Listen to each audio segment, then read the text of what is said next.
Hello, people of this lovely planet we call Earth. Wait, are you trying to? Are we having like a thing before every video? I was trying to, but hello, guys. Inside for Nerds. We're going to talk about actually one of the newest teams to the NA LCS this year, which was 100 Thieves. They are owned by Nadeshot, who was formerly in Call of Duty. He recently got back into Call of Duty this year, and he formed a League of Legends team that was initially weird when I first saw them. I saw Someday, Meteos, Ryu, Cody-sun, and Aframo. Cody-sun came later on because Cody-sun was actually on Team Liquid. Then they let him go for Double Lift in the offseason because Steve, with all of his money, bought the Immortals roster, actually, and dispersed them with his lovely money. So what did you think about when 100 Thieves first got signed? Because I said it was going to be a rough ride knowing all these players' personalities. I genuinely thought with Someday at top, who was genuinely, he was pretty solid for the most part in LCK on top of his he'd been playing in the LCS for a little bit, correct? Since 2013. No, not 2013. No, the OGN, the LCK? Yes. He's been playing since summer 2013. Yeah, when did he come over to NA? He came over to NA on Dignitas in spring 2017. That's what I'm saying. Wait, are you sure? Spring 2017. He came over. 27, okay. Yeah, okay. spring 2017. Yeah, because he'd been playing pretty solid for the most part in pretty much every single team he came over in. So I just assumed that'd be a great pickup. Meteos, honestly, from the time when he played for the last time he had played was for Cloud9 in 2016. No, he played after that. Are you sure? Yes, he played for another team. Remember, he took over for that one dude who Acadia. No, yeah, he took on Phoenix 1 in 2017. Yes, and he played extremely. I thought he played extremely solid. It wasn't like over the top, but I thought he was a solid pickup. And then Ryu, honestly, I had hopes for Ryu. I really did. I thought he played extremely, again, a solid player. I thought Someday would be a great carry for that team, and I thought two people, from Ryu to Meteos, who wouldn't feed. And I thought Meteos was smart enough about the game to where he'd be able to move around the map well enough. Then you had bot lane. Now, like I said, Cody-sun came later because he was on Team Liquid. And when I saw Cody-sun at World 2017 with his Tristana Insects, but aside from that, he had a pretty solid split overall on the Immortals roster in 2017 summer. I thought he performed really well.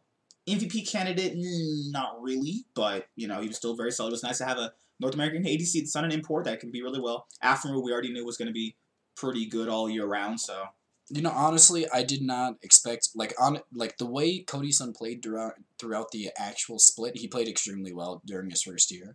So I was actually extremely hyped for the bot lane. But then you go out. But then after Worlds, who cares about Worlds, man? Worlds is. But that's the most recent performance, though. It doesn't matter about the most recent performance because of the fact that he played pretty solid throughout the splits that he played. Like he kind of choked during the playoff. during Worlds, but he was kind of thrown into it. I don't think he was prepared really mentally for it, and it's honestly. I don't think the whole team was. They had said they were actually pretty bad. It's pretty obvious that he's mentally just not prepared for these big time things, which is kind of a scary thing, honestly. He just gets broken mentally way too easily. And Aframo is only as good as the people you put around him. So that's any support though. No, it's not every support. I think he's a great carry jungle. Support who will still make the great carry plays, but his team can't follow them up if they're not good enough. So they're just gonna look like garbage. Then we move into Spring Split. Now, I power rank them at, is it 5th or 6th? I had them barely making it because I didn't think these players specifically at that point would be that good together. I feel like they would have gelled better later on. I had them pegged at 5th, and yet I had Cloud9 at 4th. So I had them at 3rd, I believe, 3rd or 1st. You had because we both had TL and TSM at 1st and 2nd. I had TSM 1st, TL 2nd, then 100 Thieves 3rd. Yeah. Yeah, I had them 6th. I thought he was right in that aspect. He had them higher. So. I wasn't right enough though because I put TSM 1st. Hey, we were both wrong. And then during the Spring Split, I thought they played pretty well. Actually, they did have a rocky start. They did say they were just trying to gel together.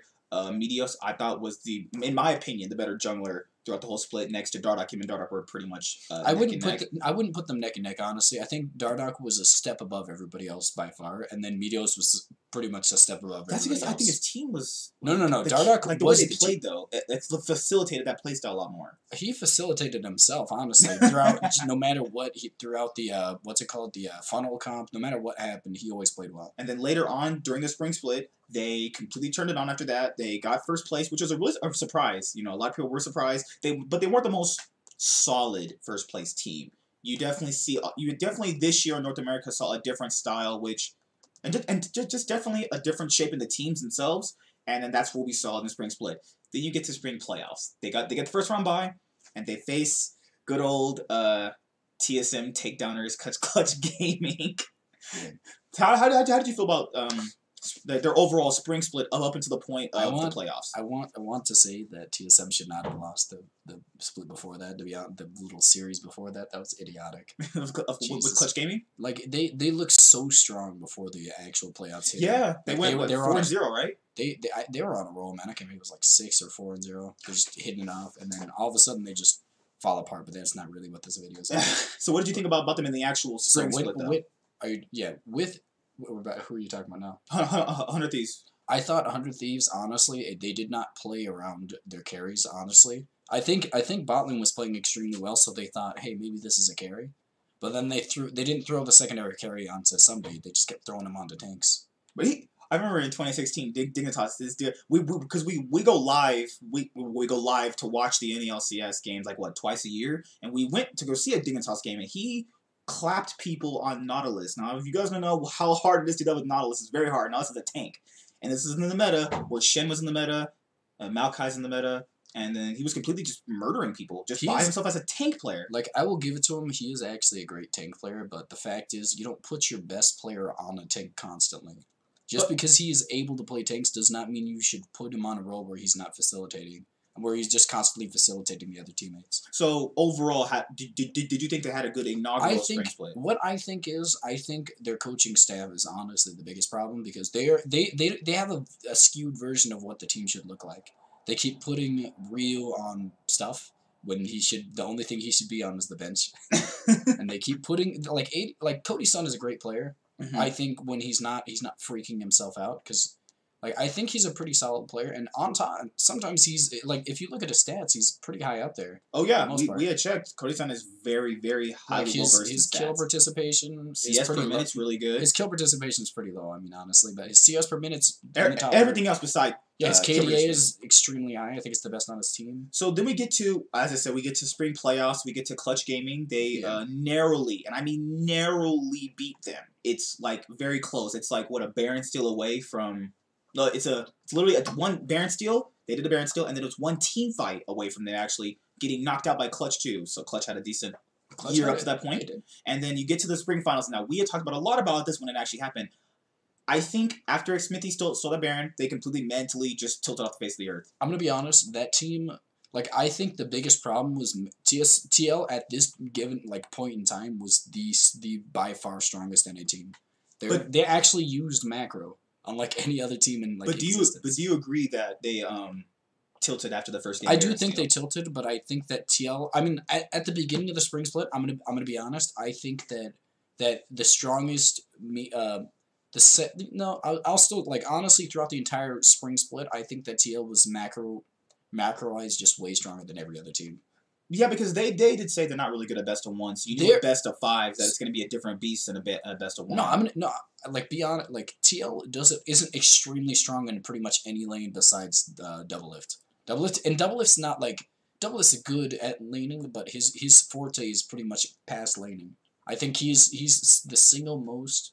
He was the single best player on that team, and I think their biggest point was the fact that they were out macroing every other team in the league. And then that's why I thought that TL was going to beat them in the series, but I didn't think it was going to be that close at that point. I didn't think it was going to be that much of a blowout at being 3-0. I saw after Baron steal, you can see the whole mentality of the team was just completely off. They weren't even playing correctly at that point. And then we move on, because they don't go to MSI. Team Liquid does, and that'll be for another topic of another video about the other NALCS teams that we're going to be doing. We get a summer. Summer happens.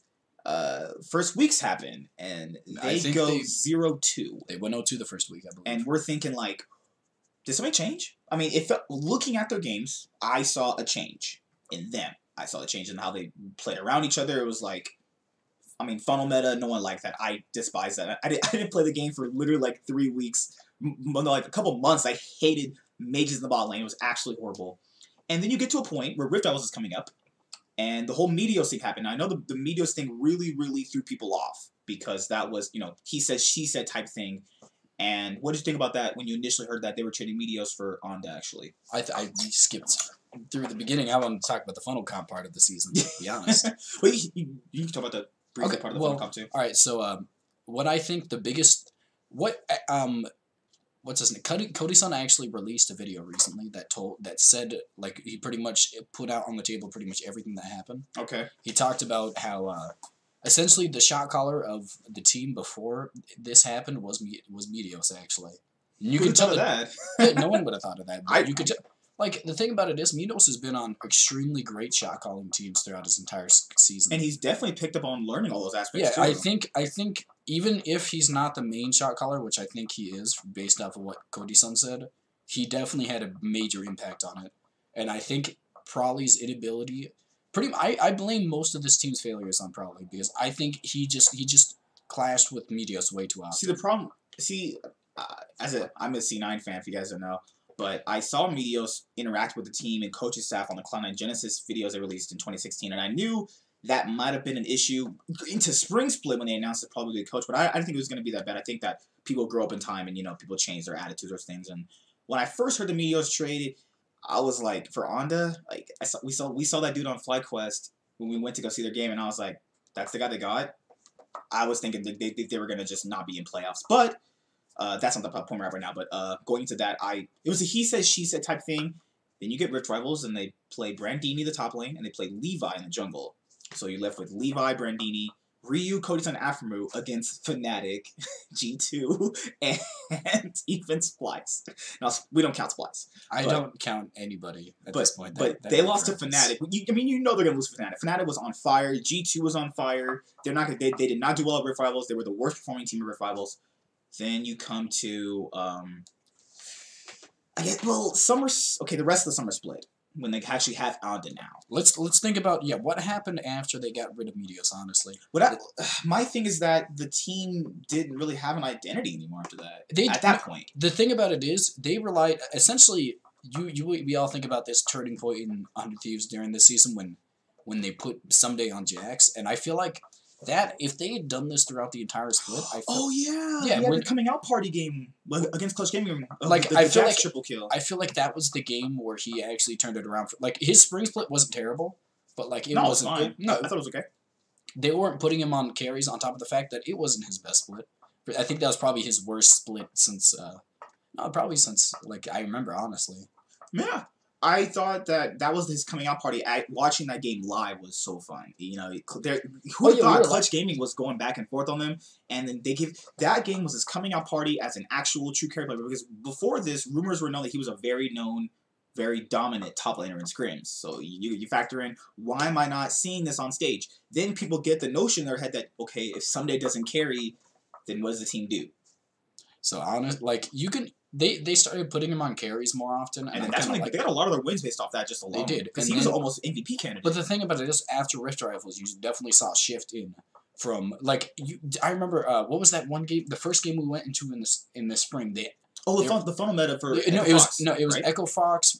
It was 100 Thieves versus... for first, remember? I don't think... No, I think it was 100 Thieves versus Cloud9 that game.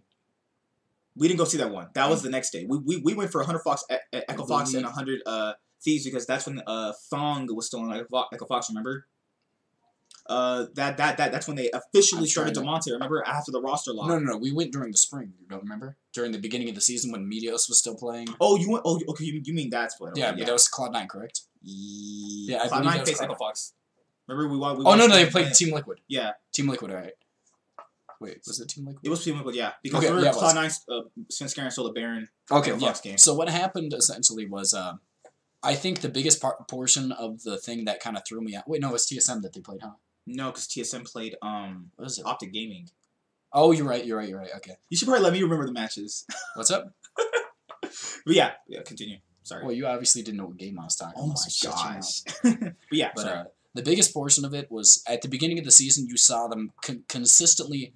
What they did was they consistently out-macroed people at the beginning of the season. They had Someday pressuring the bot lane while they pressured Baron, forced him to come back. What's his name, to come back bot and kind of try and deal with him.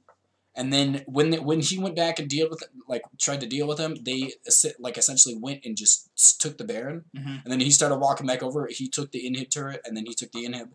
And then honestly, I think the biggest portion of what 100 Thieves you think thrived their from, macro drastically dropped. it was obvious. It's not just I think. This is just what happened. Mm-hmm. They went from a team that tried to out macro people on top of having strong laners to a team that just fell. They didn't even know what they were doing. They essentially tried to outmuscle them, but they didn't have strong enough laners everywhere. Like Rio was never amazingly he was never impressive this year. I say he was like the pole belter of his time, like Korea. You know, he was always no. He was great at some points, man. He was a great player at some points. And then you get to you get to basically the end of the split, right? And then you have the games versus FlyQuest, and then you're looking like, holy moly, what in the world's going on here? Then after that, they faced Team Liquid, and before this, they had only beaten TL one time. One time. TL has consistently clapped them throughout the entire time they've ever played.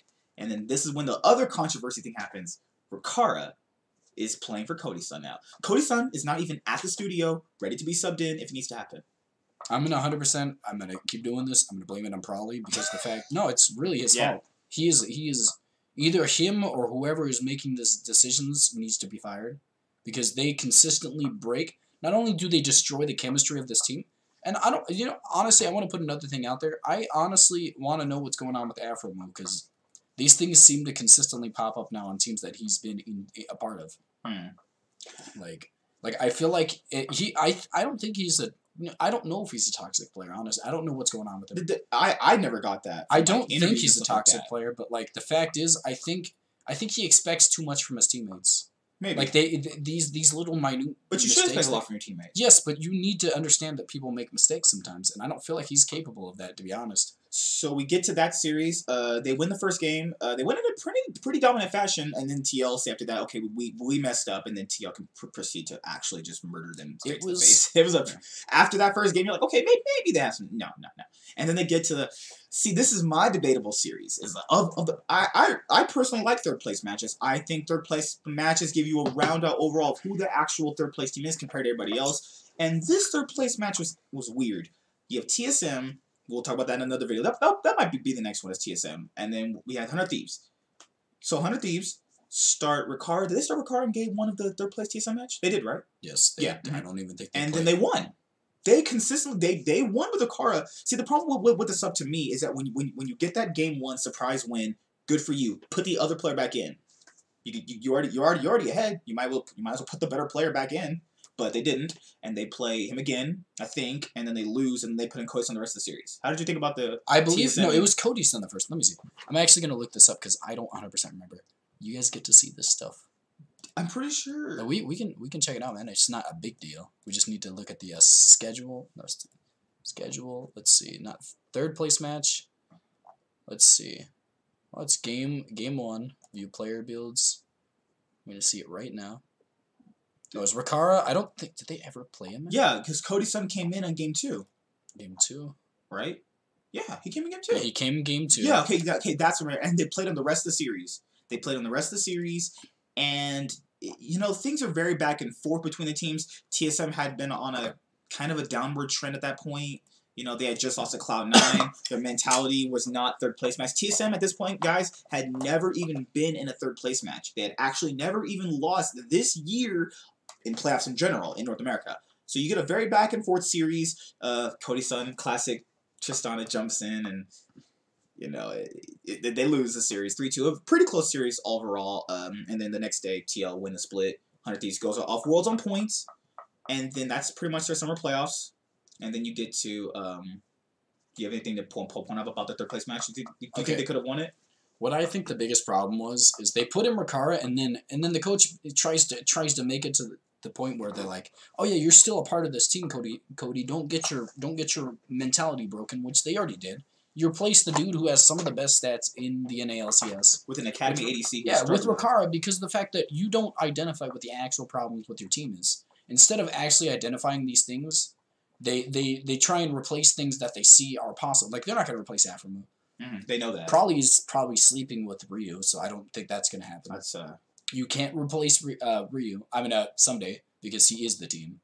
And then I don't know what their fetish with Anda is, but they kept him. Here's the thing no one really knows about. If you subscribe to FlyQuest, 100 Thieves always wanted Anda first. They said it in their own video.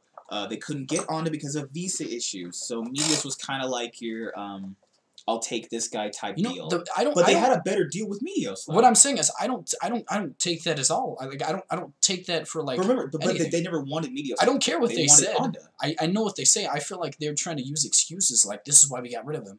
But realistically, they had a better team with Medios. Medios was playing extremely well during the entire season. Like not even just the times like you could see it was just purely clashes. I think there's 2 points right here. I think Medios is terrible with coaches. He doesn't respect them. Yeah. He does not respect coaches, and he needs to grow up. I'm going to be honest. Medios is too childish. And probably, honestly, the fact is he didn't deal with the Medios controversy well enough. He essentially let him run over him, and then he's like, well, you're just not going to be on the team anymore. Like, he couldn't deal with somebody who argued with him. And then now we're at Worlds 2018. We can keep talking about this a little bit. I think we have a little bit more to delve into. Oh, I mean, we don't need to. I see that's a problem. I don't know because I subscribe to all of these guys' channels except for Dead Channels that about content, and I like to go over what they say and analyze detail. But like, see, with me, it's different. I don't know. I've only seen Medios interact with Cloud9 members and staff on the old Cloud9 videos. That's why I knew it was gonna be a problem. Because when everything is always rainbows and sunshines when you're winning. And then when it's not rainbows and sunshines, you start having arguments. And then that's when you see, at that point, you start seeing arguments. You start seeing a change in mentality, play style, interactions between people. So, I mean, that's all I gotta say. I mean, I don't personally know. I can't say. Well, there's a lot of things. Like, I think Medios is just, like, I'm going to be honest, he is extremely immature. From the saying that gross stuff in front of his mom. I remember that video, man. Oh, like when the puppy slammed into the wall and he said that thing. Oh yeah. So, like he's just all around. Like I think he's funny. I think he's a fantastic player. I think he's a great player. I think he's a great player, and I think his shot calling is essentially what kept 100 Thieves in playoff contention, or essentially in anything. But I think at the same time, I think he needs, like you saw it with the Tyler 1 controversy. He was like essentially being hypocritical with all the stuff he said, but I think he needs to grow up a little bit. If he wants to become a successful player, then I think he needs to grow up. If he doesn't, then who cares? But I think they put, like, on top of the fact, I think probably might make good decisions sometimes. I mean, he's the head coach for a reason. He's not, but, like, I don't see these things. Like, the drafting hasn't been terrible for the most part. The drafts have always been in question. But no, the thing is, the drafts aren't what, like, are throwing me off. It's just choices on, like, if you just look at the drafts that he makes at like, without the player names, you're like, these are okay. These matchups do well. But, like, and then you look at the players that he's putting on, you're like, hey, why is Someday always on a tank, and why is Someday playing Orin? Why is Ryu in the game? Like I don't understand these things. Like using an import slot on. Well, because remember, on H2K he didn't have that, but on 100 Thieves he has an extra person to help him with drafts. So now you have 2 people to help with drafts. So in H2K you can get a pass because you're only the one person doing everything. Now you have 2 people or one other person helping you with drafts. And with player decisions too, so it could not be just a one-person thing. They have an entire coaching staff, like it's not just one person. Yeah, we see all franchising, and then you get to this really irked me really bad. Worlds 2018. Now Power Rankings, he put them a second. Is getting out of the group. I put Fnatic is getting out of the group, and IG. I put IG as first. You had to call me out on that. I honestly, Fnatic beat them at Rift Rivals, and I was like, they changed literally nothing, and Fnatic stayed the same. And Fnatic, what do you mean? 100 Thieves sent their broken teammates. They did not send a team. Basically like live trolls. What I thought was, I said, hey, they've buffed all of these carry top laners, and they have a carry top laner, which Fnatic does not. Bwipo's kind of a carry top laner. Bwipo is not on the, like, I'm going to be honest, I'm going to get a lot of, like, what's it called? But he's not an international star like half of these dudes. He is a solid player, and I think he's a great rookie. But if you give a solid player a decent matchup against I think if he gives a good matchup, he would do well against anybody, for the most part. I think because we saw him do well at MSI when he was going up against Khan and all those other guys too. Yeah, what I'm saying is I don't think he's, like, in terms of carry potential, I don't think he's on the same level as Someday and all those other people. I think we give a little too much credit to the most part when people do successfully in recent events. But, like, for the most part, throughout the entire year, we saw Someday Essentially, when he played on a carry tank, like They won like they what won pretty 99% much of the all of games. them, man. Yeah. So you get to Worlds 2018. They do exactly how I expect them to do. It's very I kind of rarely have that happen beside the team that I like, but they do exactly how I expect. I knew they would lose to IG, and I knew they would lose to Fnatic. Well, I knew they were like honestly. IG's a definite. I pretty much called IG going to the World Finals like the second week, like that. IG is essentially was the team in my opinion besides KT. Oh my god! Like we also thought if RNG didn't go to MSI, then KT and IG would have won, and they would have actually won it too. If summer like the spring split form IG went to MSI, they would have not have lost a game. They would have won every rest in single peace, Team Liquid. I'm saying because Team Liquid's first win was against RNG. If you want my complete opinion, IG has been better than RNG throughout the entire year. We're gonna have a big discussion about that later on, RNG or IG. But Sure. you get to 2018. They're stop because you get people to factor in the meta shifted from like slow late game play from the spring funnel meta to where we at now, fast pace. Being proactive is the way to play the game. They didn't change any of that. They were playing the exact same way all year long. They didn't change. I wouldn't say all year long. I think some day changed. I mean, the rest of the no. I think that the game like I think if the team before I would say right at the beginning, like the middle of spring split, if that team had won, they would have. I don't know if they would have beat Fnatic, but I still think they would have won games. They might have got a game off Fnatic actually. I think they could have got a game off Fnatic. Yeah. I still think that Fnatic were head and shoulders above 100 Thieves and G-Rex. I don't know if Fnatic actually used macro more so as just mindless jungle aggression. But it worked out because Broxah was on another. Broxah got tournament MVP. He was on another level, man. There's no competition anywhere. They performed just how expected, but this is what really irked me. Cody Sun is there. You see a reaction video from them. You know the World Group Draw, and you know you don't play the player who got you pretty much as far as you did.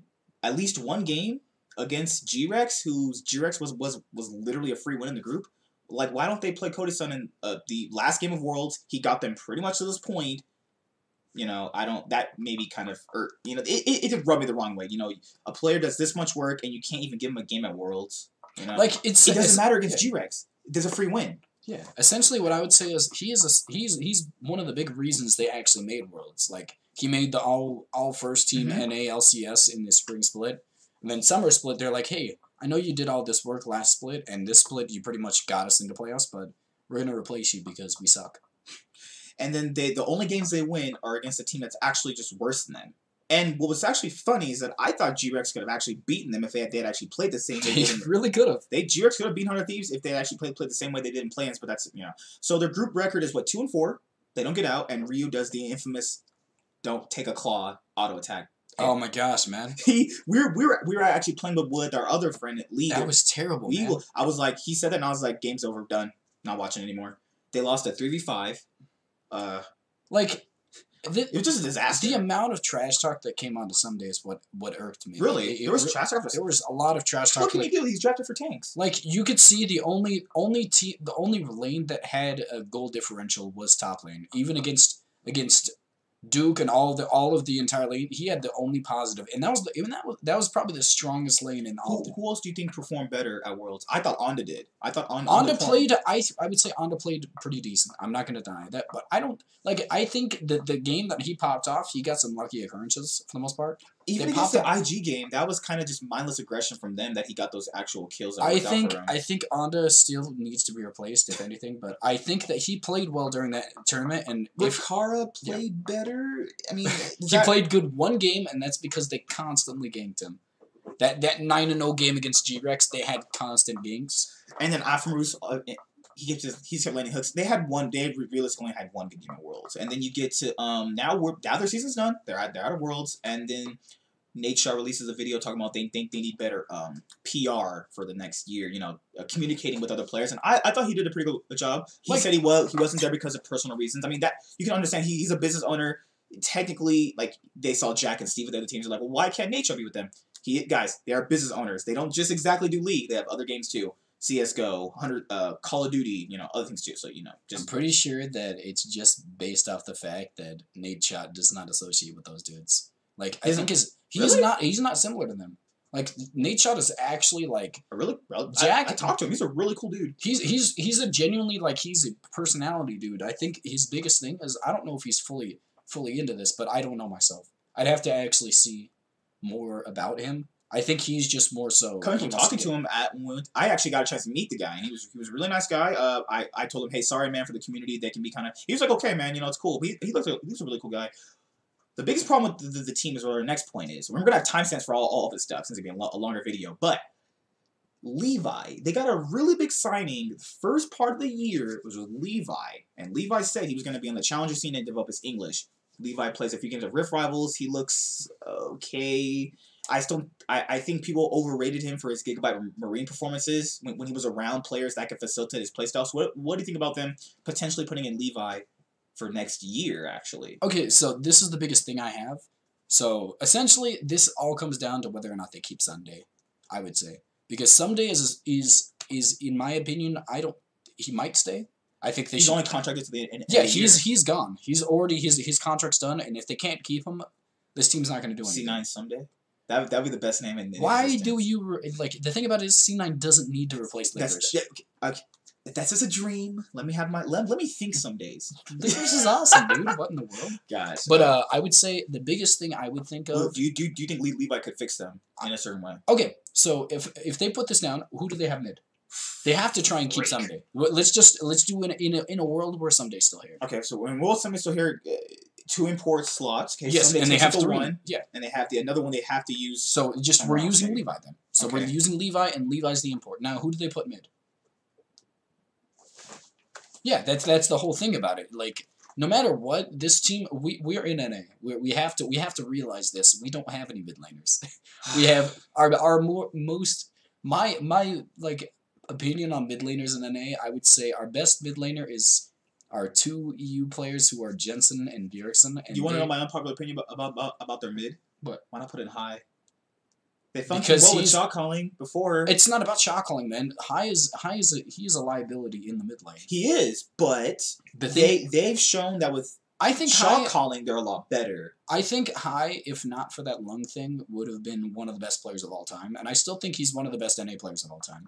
I think High would function well with them. I don't think he's just such a big liability. That's the problem. In the mid lane. Like I think his shot calling wasn't amazing, but that's because FlyQuest was garbage. And Golden Guardians. Golden Guardians was garbage. Like, all they had was Deathly. Well, this all they had, man. All of the rest of them were all like, even High himself was a liability, and that just made everything lose. Even if he did good shot calling, they still lost. And I think that's the biggest. But maybe on a team with these type of guys, that would be a lot better. Okay, so let's imagine this. So, like, I'll just put High in there. Mm-hmm. So let's put High in the mid lane. Let's put in top lane we have Someday, and jungle we have Levi. So we have 2 carries. We essentially put High on tanks. I mean Galio, Lissandra. I mean Sion mid. If that's still gonna be a thing. That's not a thing right now. So we put him on like tank junglers. Like duty mid laners like. And I've seen he doesn't complete So essentially we put him on utility champions. And then in our bot lane, we have Aframu, who only he needs a team that actually he also needs playmaking supports too. I don't think has the ability not to be the main shot caller. If he does, that'd be great. I think he would function well as a secondary role caller. That's just an opinion that I was thinking of the couple days. I think High would function well with them. If they give him the duty mid laners like Malzahar.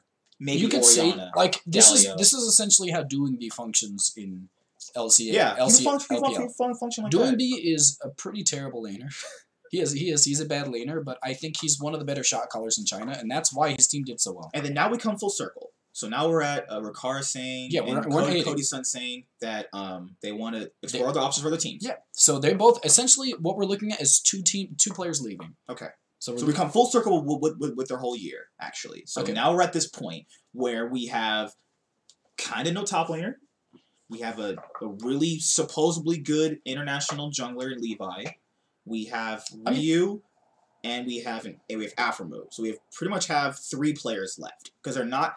I just don't think they're gonna start any of their academy players. And with that being said, they also let go Lin Sanity too. So they've let go of their academy players too. So Okay, let's think about this. Let's just imagine in a world we have all of these three people combined. okay. We have Someday, Levi, and apparently High. We'll go with High for now. We're just Okay. trying to fill out a team. Because we've seen them function better with shot calling. Yeah, we can say that, but I think Meteos was also a good player. I think that's the biggest on top of the fact that he's not constantly in a lane where he's like High is gonna lose lane, and in an international like scene he's gonna lose lane hard. It's very hard. I think honestly, I could good games internationally. yes, and I was against because he got the counter matchup. I'm gonna be honest. I don't even think he might not even be better than Ryu at laning. To be completely honest, So that's the problem. And Ryu was obviously a terrible laner, but I don't know for sure, and I do think the biggest reason why he looked terrible in lane was due to the fact of his everybody failing on the never ganks for Ryu either. Because So- we saw Ryu function very well with Yankos too. Yeah, so let's think about like an entire like just the entire like map getting messed up. So we Okay. did those three players. Okay. Our support we're gonna keep the same. We're gonna keep Afro Okay, because so now if they leave, Cody-san is probably one. yeah. So I having, think he's gonna leave. Who do you think the ADC is gonna be? Crap. So Oh my let's God. think about the ADCs who are free. Adrian, no, not Adrian. Sorry, Altek. In a world where they don't Piglet. have in a world where they don't have Someday as a top laner.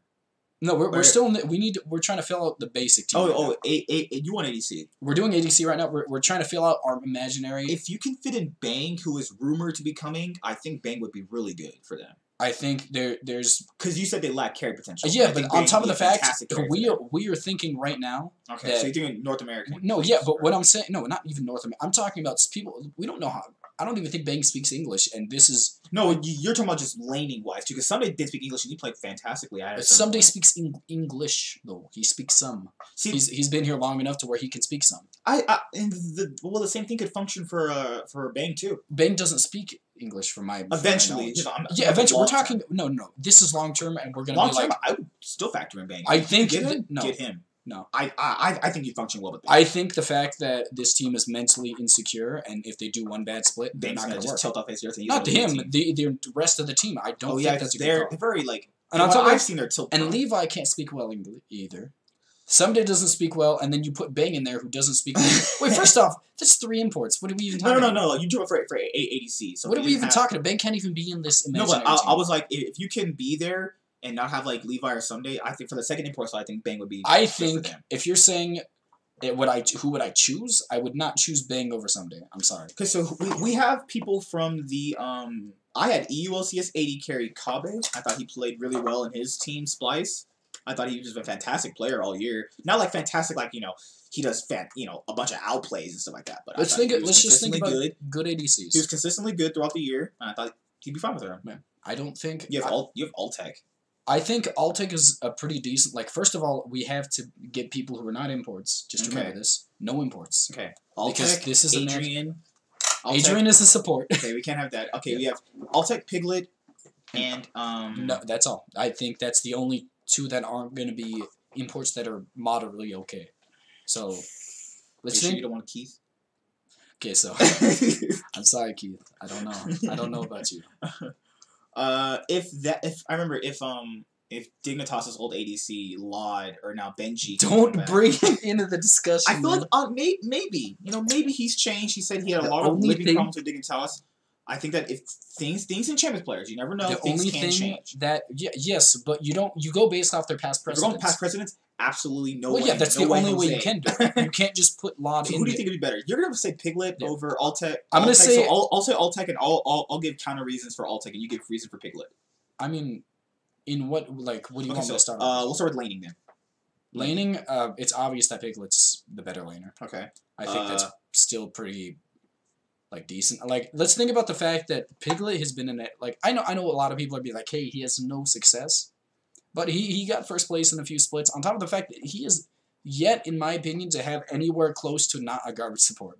His best support was probably Matt, and Matt was terrible. And Special too. Especially was terrible by the time he played with. It kind of sucks though, because if they'd actually played before, If they had played when Expecial was not completely terrible, I think that would have been a matchup. But Expecial was terrible by then. Matt was always terrible. I don't like Matt. I don't like Matt as a support. Like, I think he's good on Bard, and that was his biggest thing. I think Altec brings you comfortability You don't, because with Piglet, you don't know what you're gonna get. I think like, Alltech. Well, I mean, every week we used to watch Team Liquid with Piglet. You don't know what you're gonna get. One week you're getting a dude that can carry. Next week he can't play Varus ADC. Like, I don't what think is that didn't even happen though. No, Like, the utility. He was not good on utility ADCs. It was very visible. his Sivir was fine, but I think the biggest reason is that you're putting an extremely like versatile carry ADC on just something that's facilitating the rest of the team. I think that he's not the player to play utility, like, doing the Ashe engages, the Varus engages. I mean, he plays his Varus is fine. I think his Sivir. No, but like his type of player couldn't. I don't see him doing the "Hey guys, we need to do this right now." I don't. Player. He's pretty much put out there the fact that he's not a leader and he's willing to listen. So to putting him on things like Varus, Ashe, Jhin. I think he'd be fine on those. I think his ability to say, "Hey team, what should we do?" is a big thing as to why I think he'd be a good pickup. I think Alltech. I think brings comfortability. When you like having a comfortable person, you're okay. This guy's gonna do exactly what I think his biggest thing is that he is a very non-tilting ADC. But on top of the fact, like he team fights really well too. Actually, his team fights not that bad, honestly, and he's had some great stats to be honest. But like let me think, because he's gonna want to come as a package deal with Adrian most likely. This is the assumption that Alltech comes solo. See, I think people always blamed Alltech for Echo Fox. I thought he was just fine, honestly. I don't think anybody blamed. I think they were obviously weak. I think it was pretty obvious that like Alltech was the weak link of the whole thing.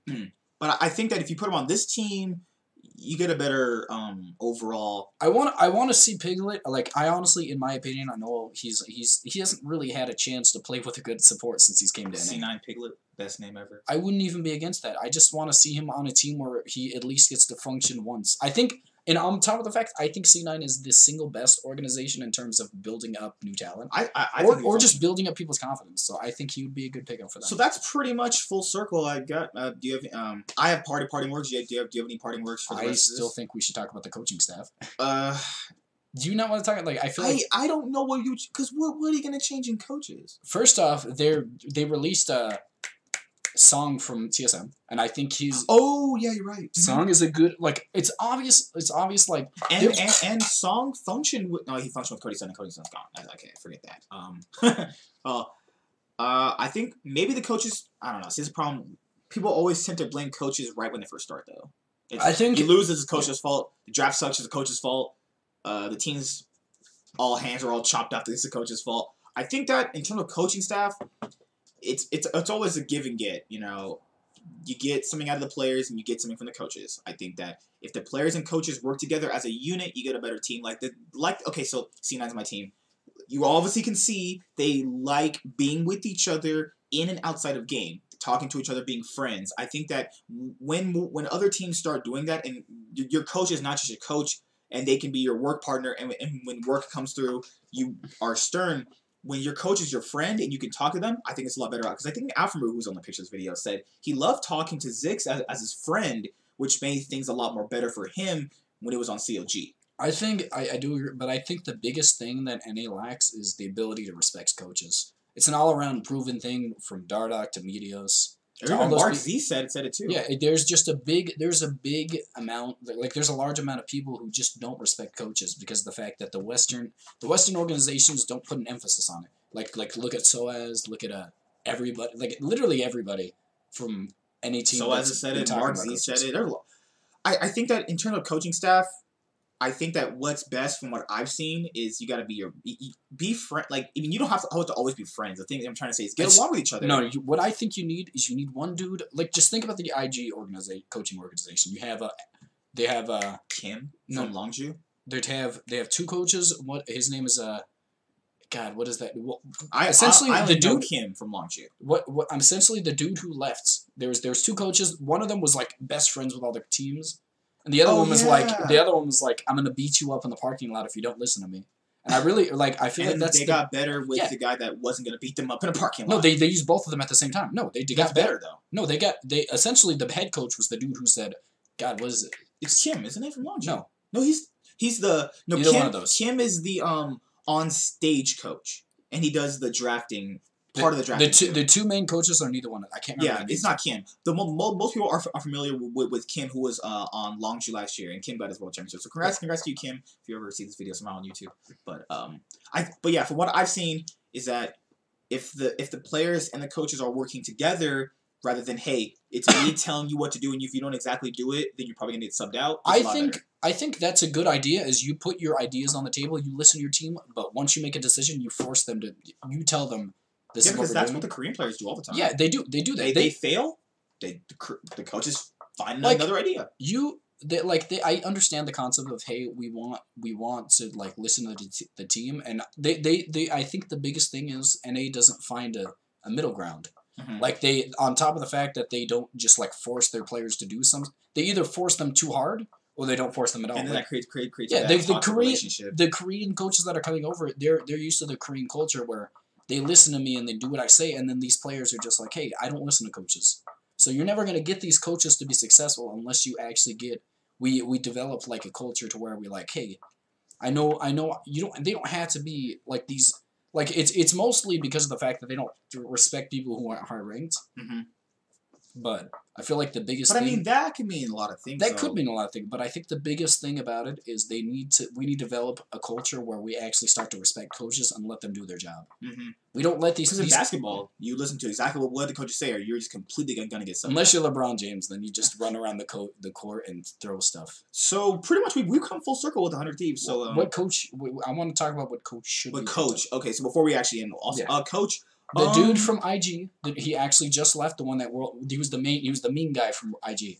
I don't know if he would function well. It was not Kim. It started with an S. If it was Kim, you better get that guy in your DM. Something, man. What is if you somehow can find Kim in a contract and get his DM, you call that guy. Just saying. What else? IG's coaches. We're talking about coaches, and then I can't remember anybody else. Honestly, I just can't remember. It was him. I remember. Yeah, it was okay. Kim was leaving, and the other dude was staying. Let me think. Wow. Wait, was this today? That was 2 days ago. Yeah, they need that guy. This is okay. The guy that made Long was it? Man, I didn't know his name was Kim. Dude literally has a world championship to his belt now, and he got Longju, who were called Incredible Miracle, their first LCK split. Like, that's contact that guy. Okay, first of all, he's literally been built around. I'm gonna be honest. His Longju gaming team, that team was stacked. No, at first they weren't, because remember the first split he had Expression and Crash. I won't deny the fact. Fly. I think his ability to get good players is the thing, but he did not build these players to be good. He built the team's environment. He built the draft to be good. His drafting and his ability to create an environment where these coaches and where they like you saw in the IG video, he was like, okay, hey, you tell Shy what he wants to play. You know, he's not picking it for you. He wants to know what you're gonna be best on, what you're gonna be playing on. I think I like that a lot. I don't know if that would function well in any though. See, it depends on team how that would function, but it depends on the owner's ability to get how much power he gives to the coaches. And you need to draft these dudes who are willing to listen to you. Medios, I think he's a great player, but if he's not willing to listen to coaching staff, then he should not be on the team. All right, so what do you think about coaches, and then we'll do a full circle on 100 Thieves, and what we think might happen for 2019. I think, honestly, we've pretty much gone over the basis on who... I think Kim is probably the best coach. I thought his name was starting with an S. I don't know why. This guy just doesn't know names. That's why I remember everything for us. Man, I didn't even know my mom's name. I just called her mom for until I was 6. Didn't even know it. I think that coming into 2019, you're just gonna you don't know what you're gonna get. That's my honest opinion of them. When we see the roster, we'll do a full video on that too. But I think that it's not looking good, but it also looks like they're making changes. So I think they'll make playoffs. I think that they'll build a team to make playoffs. But I think that coming full circle for this year, it was still pretty good. They are third highest earning in a org, right? For esports. It was Cloud9, TSM, and then was TSM second? Yeah, TSM. Cloud9 was. I thought it was Team Liquid. Team Liquid is fourth. Really? Of course they are. Guys, so I don't even know that question. 100 Thieves, people have to, if we're looking at things objectively, they had a pretty good year for a new squad. Worlds, first, finals, not a lot of teams that come in first, come in their first split can actually do that. So I think over here, they had a building year, and would like to see these things come, these mistakes being fixed next year. I would like to see somebody else in the jungle and the mid lane. I would like to see another ADC. Well, I don't think And a ADC was a shot-calling problem mid lane. until Aphromoo made it a problem. But I think, let's think. Man, they don't have, like, there's like 2 ADCs that aren't imports, and then you have the Academy League. God. And I'm counting an Academy. So that's pretty much full circle. I think, so what do you think what do you want them to fix in 2019? I mean, overall, just like, do you think I feel like this whole organization just needs a remodel, honestly. We need Piglet. I mean, not Piglet. We need an 8. Sorry, Piglet's just in my mind right now. I pretty much always think of Piglet. But there's an ADC problem. There's a mid lane problem. There's a jungle problem. There's a PR problem. I mean, he even said it himself in the video. I don't think personal relationship. Are you talking about with the players themselves? Or are you no, it's more just the public and your fans. I don't care about the public, man. If you guys don't like them, I don't care. Like, the big who cares? As long as they do well. I mean, as long as they're not communicating with your fans about why you made a decision. Because that's obviously a big problem, but I don't think that's gonna fix. That's not. But that's how you grow into an organization. Yeah, that would help them as an organization, but that wouldn't help them as in why are we sucking.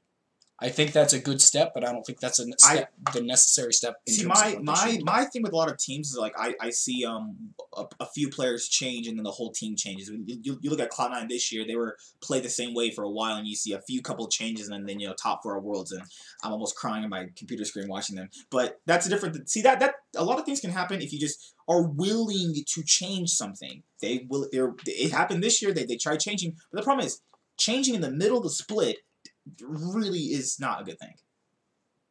They didn't really do well, but they did not do well. Overall, I think they did fine for their first year. I would like to see these mistakes fixed next year, and that's pretty much how I feel for 2019. Fix your mistakes, fix your PR, get players that will cohesively go with the style. If you want to play this I wait till I scale up style, then do that then. Because it proves that in fast meta, they're still going to play I scale up style. They are going to play I can They're not going to change. I think it could work if they had just anything else on their team. That's true. So, that's it. That's pretty much it. The next team, what do you want to do next for the next team? I think TSM or Echo Fox should be the best. We're saving Cloud9 for last, because that's mine. I think Cloud9's a good pick, but I think they're the most functional team in all of them. We'll save Cloud9 for me. We'll do that one last. But TSM is next. I really want to talk about TSM actually, the next one. So yeah. Hope you guys enjoyed the video. Like, comment, subscribe, most of all enjoy the Nightwing, and this is what is this hand move? JTH. It's a Coley thing. It's a what? God. Nightwing and JTH signing out. See you guys later. Hey, Bye. no. Okay. Wait, you're cute.